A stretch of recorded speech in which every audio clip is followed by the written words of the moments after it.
I'm Mehta, Editor-in-Chief of Breaking Defense. I'm here with Michael Marrow, who's our Air Force reporter. We're going to break down day 2 of the AFA conference here in National Harbor. Michael, let's start talking about Ukraine a little bit. Obviously, there's been a big push to get them F-16s. The Ukrainians have made no bones about the fact that they want these things pretty badly. What do we hear about a potential timeline on that? Right, today we heard from Lieutenant General Mike Lowe. He's the commander of the Air National Guard.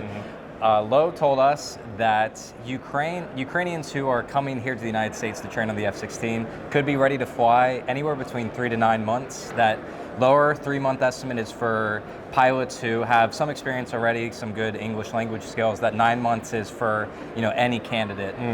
The regular ones that come through, that's the timeline for them to get flying. So he stressed that that's the time for them to graduate the program, the maintenance, logistics, all of that has to be set up and in place before they can start flying it effectively in Ukraine as well. So there's a lot of moving parts with the F-16s, but that actually lines up with the timeline that we've heard previously, correct?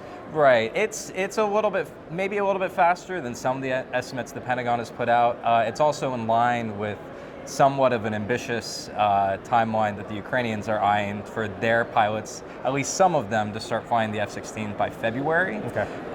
So obviously we'll see how it works out, but there's reason to believe, according to Lowe, that some of these pilots should be able to graduate from that program more quickly. All right, so that's one thing we'll be keeping an eye on. It was interesting, today was also the keynote from C.Q. Brown, who's the chairman of the Air Force, the Chief of Staff of the Air Force. He's also the potential chairman of the Joint Chiefs of Staff. We're saying potential because, like so many other members of the military, he's caught up in this hold that's been caused by Senator Tommy Tuberville of Alabama. Tuberville says it's not a hold, that the Democrats could push it through. Democrats say he's causing a major backlog. We've heard a lot about that from the whole show, although not from Brown himself, who's very careful not to step onto this political minefield. What else are people saying about this at the show? Right.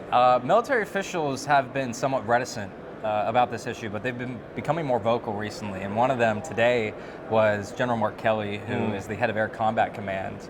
And Kelly said that these holds are tantamount to the Chinese popping champagne bottles, which was a pretty stark comment.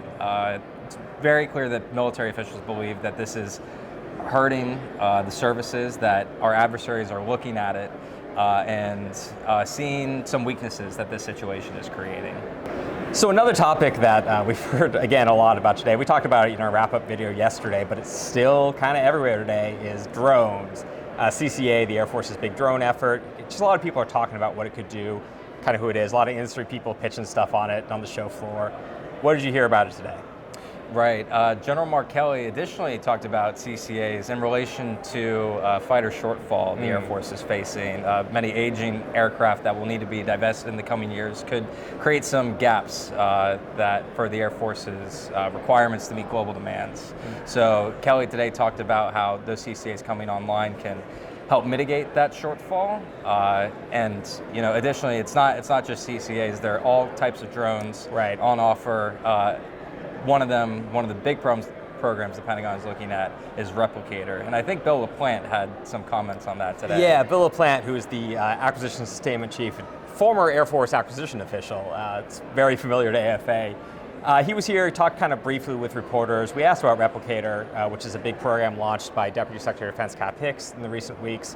And what he said is, look, we're going to figure out the production on it. It's a big question of how we're going to get to 1,000 drones over the next 2 years.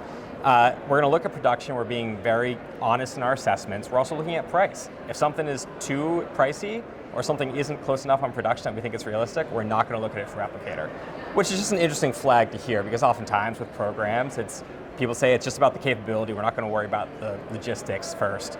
They're kind of thinking about logistics first here, which I think is probably something that a lot of industry is looking to find out as well. So for more drone coverage, for more overall coverage from the show, you can go to breakingdefense.com, see all of our stories. We have a lot of space coverage there as well. Of course, it's also an Air and Space Forces association these days. We also hope we'll see you back here for day 3 wrap-up. Thanks for watching.